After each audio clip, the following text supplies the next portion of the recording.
c'est-à-dire mu nekk une entreprise sérieuse avec un projet de développement vraiment avec des perspectives solides amul parce que boo yoree entreprise li ñu naan c'est en temps de paix qu'on prépare la guerre c'est-à-dire yow il faut que nga fexe am ay motuwaay yoo xam te ne bu crise amee nga mën ko traverser même bu dee sax maanaam da ngay wàññi sa li nga doon def ak yëpp pour mën ko traverser mais nga wàññi quand même pour mën ko traverser et puis aussi mën a teg benn structuration boo xam te ne da nga mën a respecter lépp lu loi bi wax muy maanaam caisse sécurité sociale IPRES impôts yeeg loolu noonu yëpp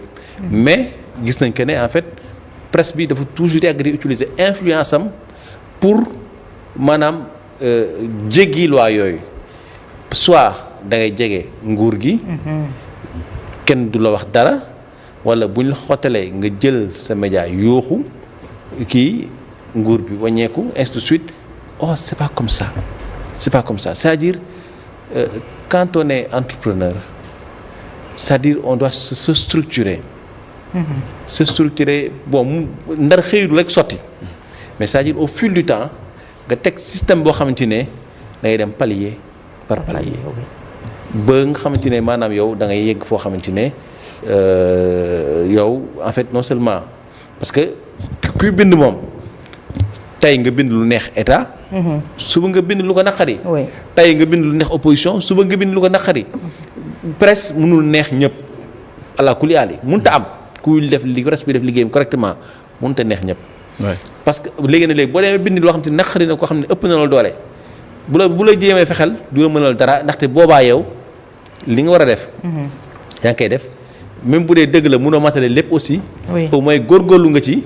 ba au moins matal bu dee 10 la nga matal 7 yi wala 8 yi ba nga xam ci ne bu ñu la dee fexel aussi duñ la mënal lu bare et sànq de léegi yaa ngi fàttali que ne man en fait am na benn certification boo xam ne Presse Afrique am na ko mais certification boobu noonu dafa dugg ci wàllu administration dugg ci wàllu pratique rédactionnelle dugg ci wàllu yorenu kii bi ak li ñu bind beeg rapport yeeg ñi nga xam te ne ñooy public beeg yëpp et boo matalewul loolu mënoo am certification bi et parce que en fait au départ aussi Presse Afrique ne pouvait pas mënul woon matal loolu mais dañuy dem au fil du temps petit à petit mën a yegg foofu et loolu en fait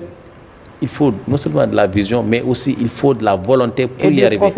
et du professionnalisme mais ci côté boobu il faut que nit ñi xam lan moo xew ndax dañoo tëb a tëb dégg ay presse yuuxu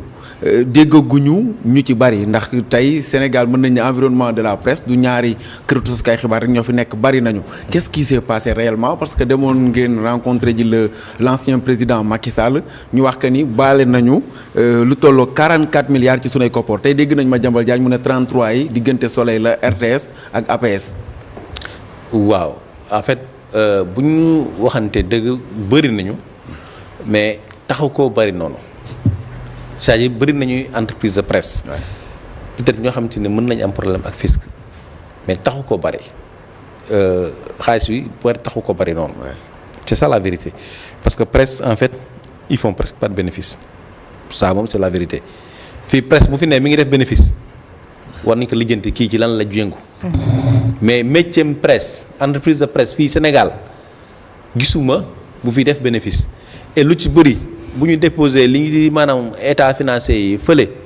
ci impôt et domaine bu ñu ko lëñbatee dinañ gis ne carrément ay déficitaires ci ñoo ci ëpp mais segam aussi ñëpp a ngi déposer bilan au niveau des domaines au niveau des impôts et domaines parce que aussi comme li ma wax léegi ñu ci bëri dañu ne man kat comme am naa fa ay waaye am naa fa ay kii. dañuy tëdd rek mu jël leen te loolu du yoon parce que en fait boo nekkee ci dëkk mu am nu muy doxee da nga ko war a topp. respecté ko jaar ci. maintenant nag aussi effectivement boo xoolee ñi ëpp ci kii bi média public bi la. et puis am na leen lu aussi am na et quand même. Moi je suis là pour défendre personne boo xoolee jamono ji li ñuy wax ci presse bi redressement bëri na trop. muy entreprise minière yi di entreprise yi nekk ci banque bi. bien sûr yi nekk ci assurance bi. et ainsi de suite et c'est des milliards. Là en fait les caisses de l'État sont vides l'État du Sénégal arme bi mu am pour mën a recouvrer xaalis moom lay utiliser nii. oui bien sûr. maintenant nag à quel risque et péril parce que bu ko defee. xoj yenn entreprise yi mais yenn entreprise yu bëri dañuy bàyyi ay nit ñu dem chômage. déposer la clé sous le paillasson. waay carrément wala boog ñi ay pères de famille yoo xam te ne tabaski bii nii ñi ngi yaakaar pour jox seen njaboot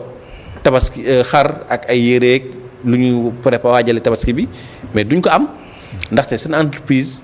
fisc bi xoj na ko xoj boo xam te ne amuñu maanaam amuñu sax sa salaire et jamono jii nii may wax ni am na ci ay journaux yoo xam te ne yuy libéré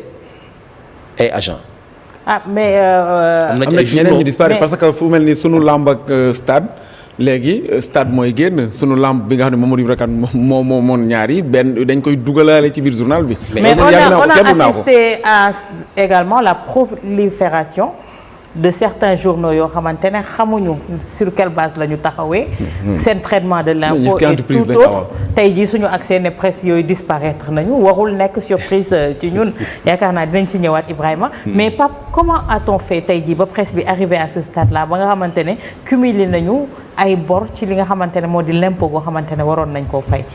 est-ce à dire que ne au niveau des impôts et domaines dafa amoon benn laxisme bu fa am wala. ni ko Ibrahima waxee affaire de bras long moom moo taxoon tey jii on n'arrivait pas à recouvrer wala entreprise de presse yi inquiété wuñu leen woon autant. waaw les deux mun nañ ko nangu mais dama jàpp d'abord en premier mooy que quelles que soient les luttes menées par la presse je crois que lii dana ci d'accord ak man mooy que on a mis tout en avant sauf la lutte contre la précarité des entreprises de presse c'est-à-dire on n'a pas mis les moyens. dama jàpp ni que à un certain moment nguur gi fi nekk muy bi fi nekkoon ak beneen à un certain moment ils ont beaucoup joué sur justement la puissance et la force de la presse. Mais presse bi moom moo joué wul son rôle c'est-à-dire que c'est des entités et personnalités ñoo joué ñoom. ba tirer seen épingle du jeu mais pas les entreprises et les maisons de presse. Merci. Donc loolu dafa topp justement tey jii la situation de toutes les maisons de presse.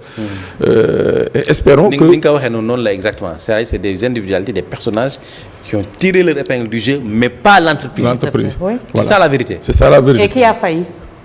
waaw moom laa la ma ne non c'est-à-dire au moment où xam nga un état c'est des politiques ñoom ils ne gèrent que leurs intérêts. ñun tamit benn moment il fallait que ces maisons mën a gérer très bien leurs intérêts mais au contraire Issa s'est dit bon dès l'instant où moi je me retrouve dans ce schéma il y a pas de problème.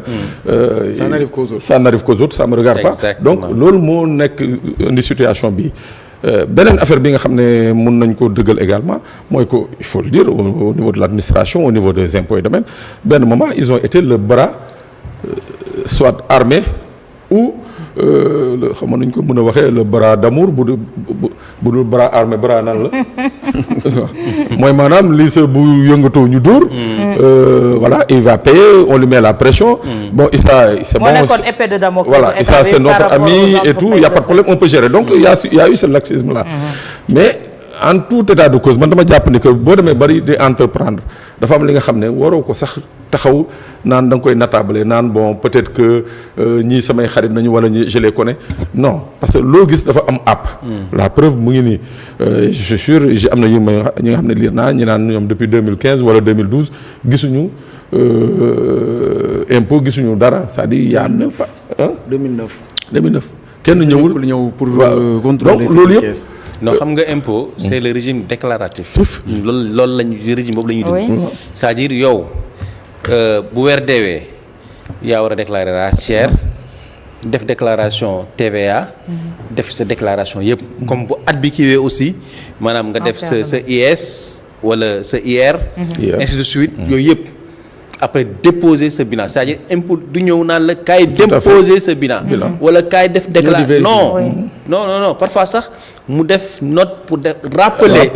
au contribuable que maanaam telle date mooy échéance bi pour maanaam dépôt de bilan wala telle date mooy échéance bi pour fay lii di maanaam CELVA wala celle valeur locative ainsi de suite donc juste pour dire que ne maanaam il faut que ñu xam ne bu dañu nekk ci régime déclaratif. Oui. Et boo nekk ci régime déclaratif yow entreprise bi c'est-à-dire soit tu trouves une compétence qui gère cela c'est-à-dire un comptable et qui s'y connaît en fiscalité ou bien tu confies cela à un cabinet maintenant nag yaa ngi koy wax léegi. entreprise de presse yi par exemple.